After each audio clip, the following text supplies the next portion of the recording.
Hello, I'm Jon Ellenthal, and I'm joined by Kurt Schneider. And this is the latest episode of Smart Drivel. Yes, it is. We hope for the smart, but we definitely promise the drivel. There's lots of that for you. So what are we going to talk about today, Kurt? Well, this one came in from one of our listeners. Ah, very nice. So it's always nice to get a topic from a listener.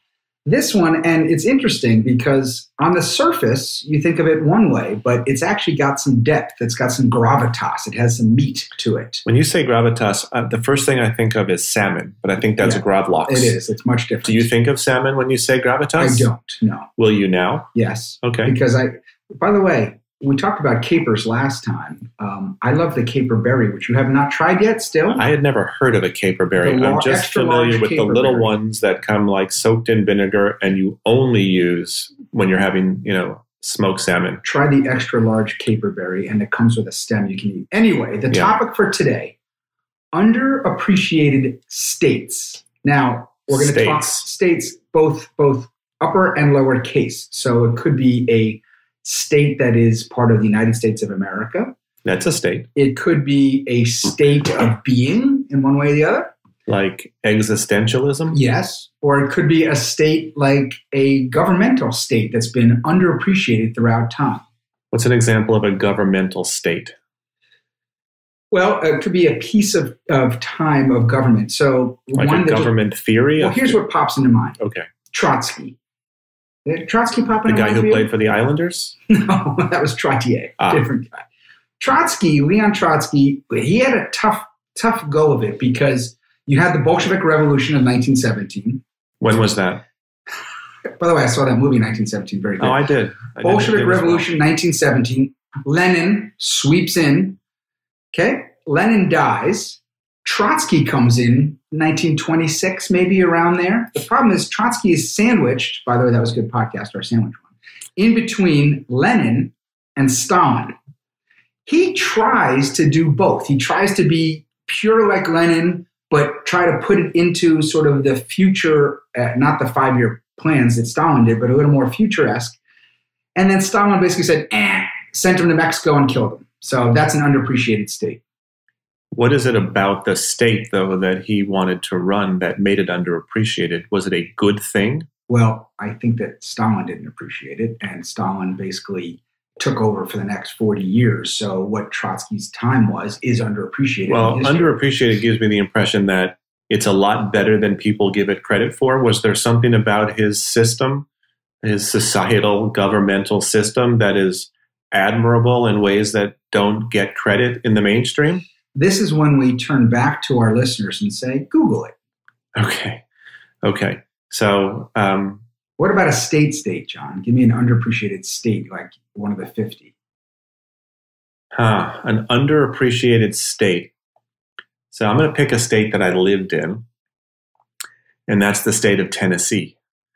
And I think it's underappreciated because I think there's a perception among Northern folk like you and I that it's, part of the South, and we have all sorts of unfortunate attitudes about the South. But Tennessee is made up of Memphis to the far southwest, Nashville in the middle, and then Knoxville in the east part of the state, all very different cities. So we lived in Memphis, and Memphis has many distinctions. Barbecue. That is one of them. It is one of several places in the U.S. that claims to be the birthplace of the blues as well. And Beale Street is a place not to be missed if you're in that part of the world. It borders the Mississippi River, which is the state line between Tennessee and Arkansas. And there are not that many places in this world where within a 15, 20-minute ride, you could be in Tennessee, Arkansas, and Mississippi. And is that interesting? It was interesting to me at the time, but I think what surprised me most about Tennessee is where it is. I looked at a map, and it's a lot further north and west than I thought it was, particularly the western part of the state. It is 300 miles south, directly due south of St. Louis. And And I know that you were talking about St. Louis recently. Well, I think Missouri's underappreciated. Again, underappreciated means it has a bunch of really wonderful aspects that Missouri has people, and again, I'm being ethnocentric here, right? So I've only lived in New York, Connecticut, and California, so I am a coastal person. And do you refer to the middle part of the country as flyover states? I do not. I will say, have you ever done it? Be honest. You have. It was derisive, and you acted all superior and pretentious. Look, those who know me, superior and pretentious and judgmental, don't. Okay, yes, that does come off quite often. But do they teach that at Dartmouth? I do or did think you get selected by Dartmouth for those things? It could be a little bit of both. Okay. But Missouri, you have two major cities. You have Kansas City, which people don't realize is in Missouri too. St. Louis, and by the way, the St. Louis Arch, Eero Saarinen designed it. It was unbelievable. The gateway to the West. It's where, by the way, Saarinen also did the TWA building. Which is now being turned into a hotel at JFK. I don't know why you'd go to stay there, but... Well, what if you have to... But they're not. It's the people go there for like the weekend. I don't want to spend a weekend in the parking lot of JFK Airport. And Saarinen also has the table that most people have in their kitchen, or a knockoff thereof. The round tulip table, it's called. Thereof would be another example of the hard-coded... By the way, St. Louis, which is pretty cool, right? That's where basically Undaunted Courage took place, right? So when that's where the Dred Scott case was litigated as well. Huh.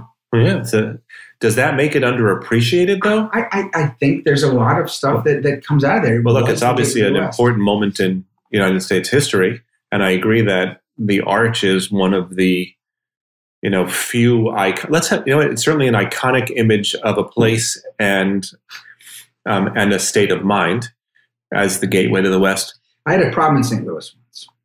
Did you cause it? Well, it wasn't really a problem. I was there one night. And by the way, one night I was there was fantastic because I went to a St. Louis Blues playoff game. And then I went to Busch Stadium to see a Cardinal game all in the same night. It was a lot of fun. Do you remember who they were playing? No, either game? That same night, there was a challenge, I guess, to find an unfresh Budweiser.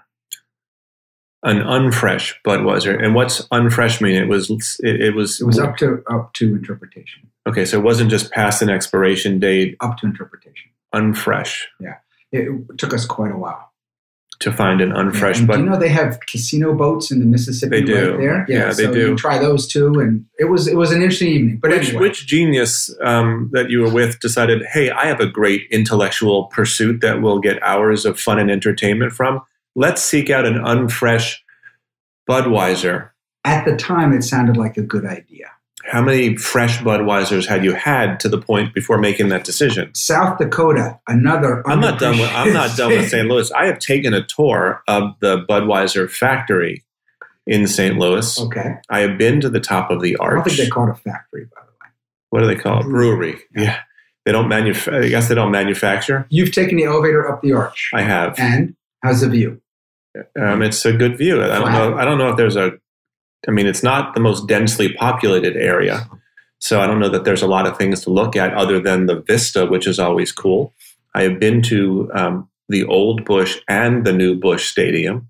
And I've also been to a hockey game in St. Louis. By the way, they had, at least in the early part of the 20th century, a very robust Italian-American section. Two of the greatest catchers in baseball history come from that section in St. Louis. Do you know who they are? Probably. Is one of them Johnny Bench? No. Is he one of the greatest catchers of all time? Yes. Of course he is. Yogi Berra. Yes.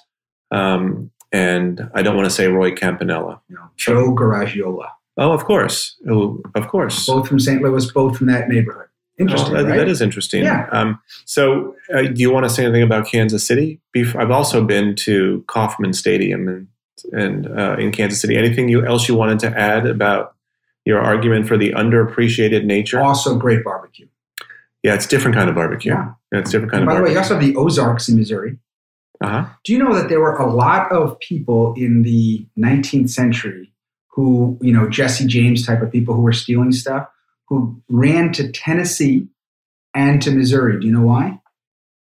Because they had a different type of law. No, there. an abundance of natural caves. Did you ever go spelunking? I have been spelunking.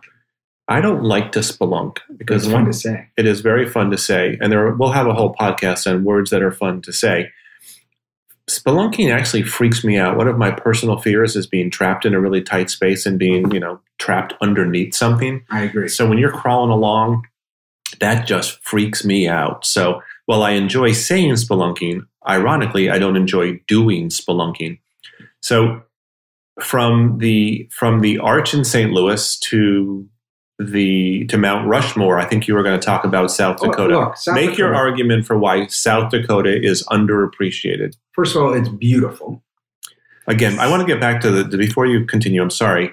Underappreciated, I keep going back to this, means that it doesn't get the credit and admiration it deserves. Yes, I agree. So do you think people don't think South Dakota is beautiful? I think that they kind of lump it in with North Dakota. And, well, that's because of the brand names they chose. And by the way, someone once told me who lives in South Dakota that they made a mistake in now this is their opinion, in dividing the states, that they divided it horizontally, east-west, and it should be north-south, because really there's a huge difference of the eastern part of both North and South Dakota and the western. So we should really have West Dakota and East Dakota, Exactly. not North. And I think if you talk to someone from there, they might agree. I don't know.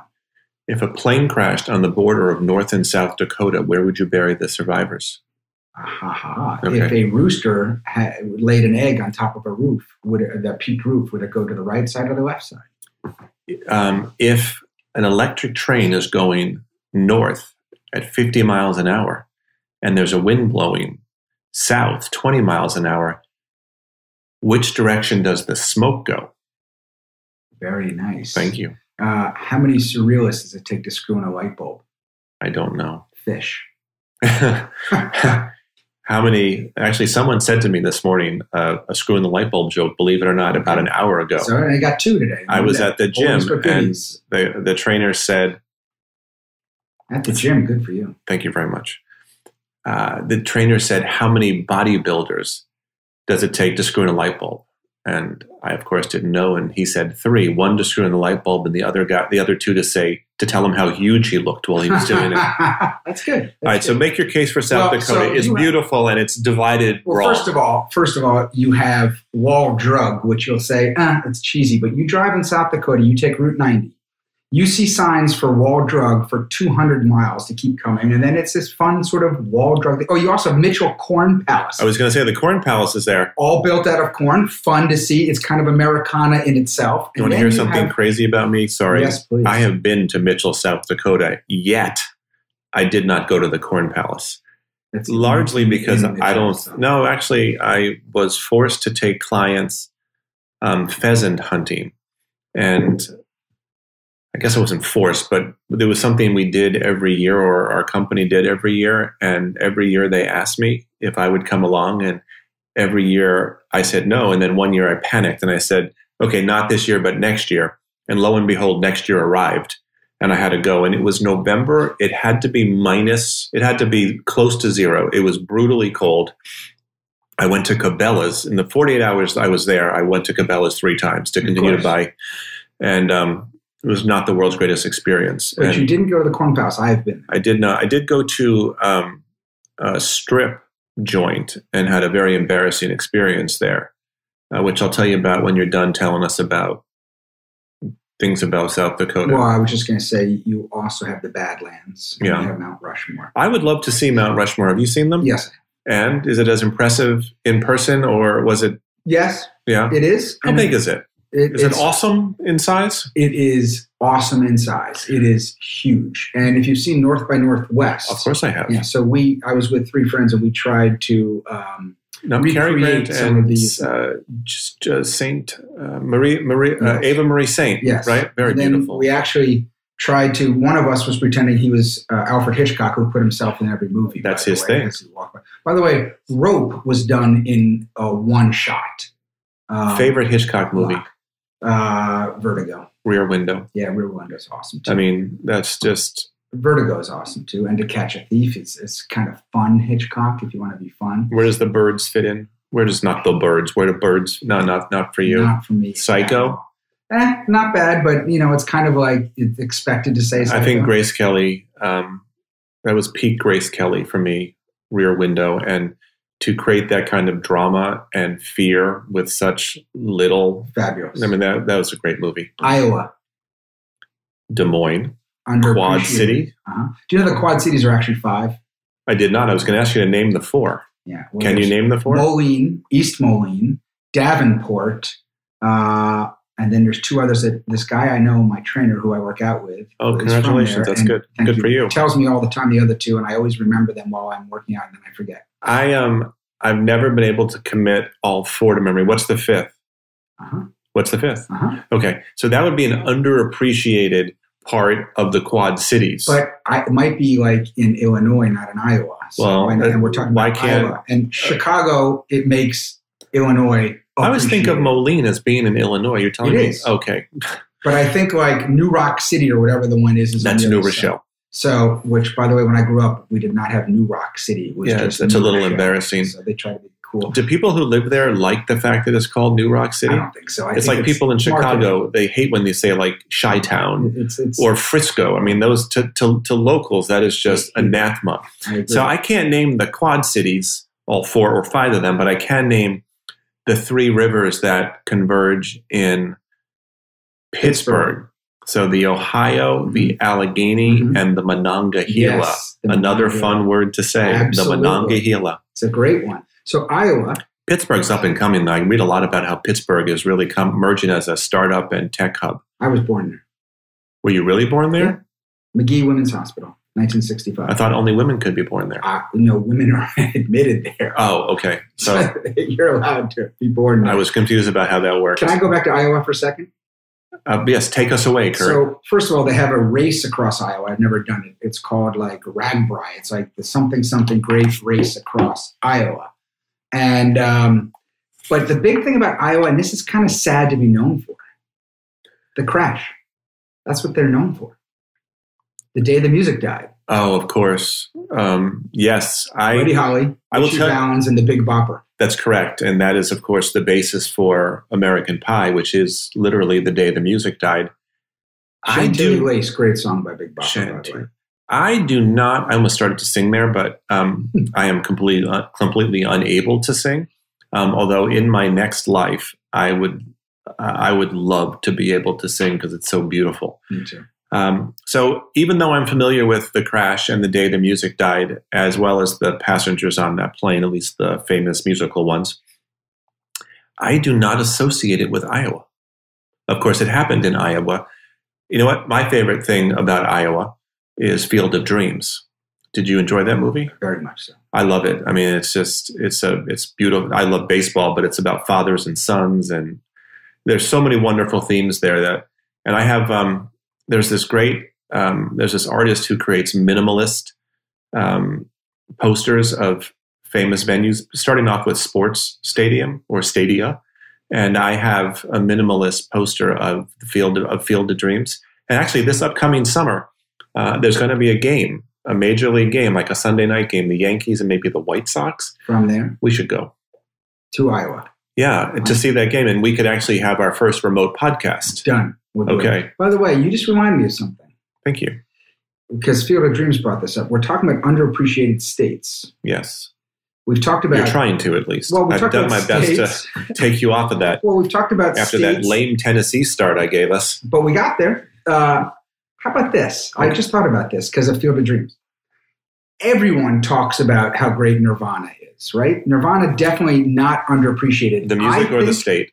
Probably the state, given our topic here. The state. I think the state of being right below Nirvana, underappreciated. Does that have a name? It's got to. Okay. But it doesn't get it. See, we don't even know its name, but it doesn't get its due. That would be an indication of being underappreciated if we don't know its name. And it doesn't get its due. Nirvana, everyone gets. But if you're right below Nirvana, that's pretty damn good. You know what? It could be called Sony, which is south of Nirvana. It is. You just came up with that. I did. You know what? Also, it could be Beanie, which is, below Nirvana.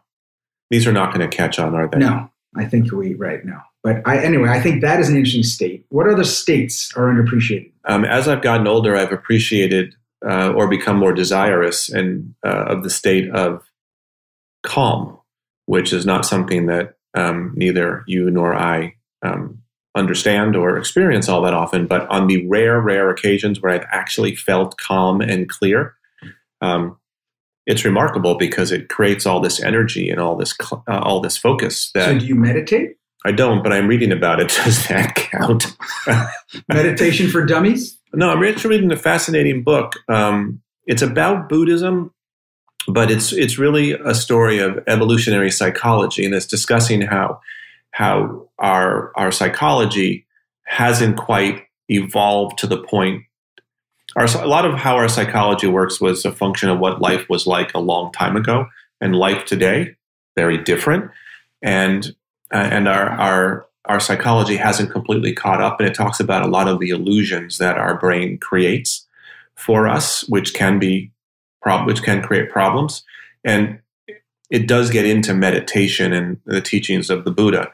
And I think that's an interesting point. I think it's because before the 20th century, for sure, before the mid-second part of the 20th century, life was about getting through, right? The day. Very different priorities. And therefore, you don't have time to think about existential things, to meditate. Your psychology and what you went through was, how am I going to milk the cow, not get, the plague, and get through the day? Yeah, I guess we lived closer to the top of Maslow's hierarchy than they did back then. Whoa, Thank talk you very about much. Showing off. I wasn't showing off. I was trying to be relevant. That's a good one. Okay. In any event, I will be happy to share more about evolutionary psychology in a different episode because we've reached that time, unfortunately, where we need to wrap up this episode. Wow. In fact, we've gone a little bit over time. It flew by. It did fly by. So I want to thank all of our listeners for spending some time with us. We hope you found our conversation to be filled with drivel and maybe occasionally something smart, although I, for the life of me, can't figure out what the smart parts would be. But it seemed to have worked that we got a recommendation for a topic and it worked. So if any other you listeners out there, all 17 of you, have an idea, send it to us. We touched, any reason you chose a prime number, or was that just a random thing? 17 is a prime. So other than the states that relate to Trotsky, Tennessee, Missouri, Iowa, South Dakota, Nirvana, the state below Nirvana, well, those were the states. I would have never predicted any of those would have come up in our conversation. That's one of the wonders, at least in your and my opinion, about Smart Drivel. We look forward to next time. I'm Jon Ellenthal. Kurt Schneider. Signing off. Thank you.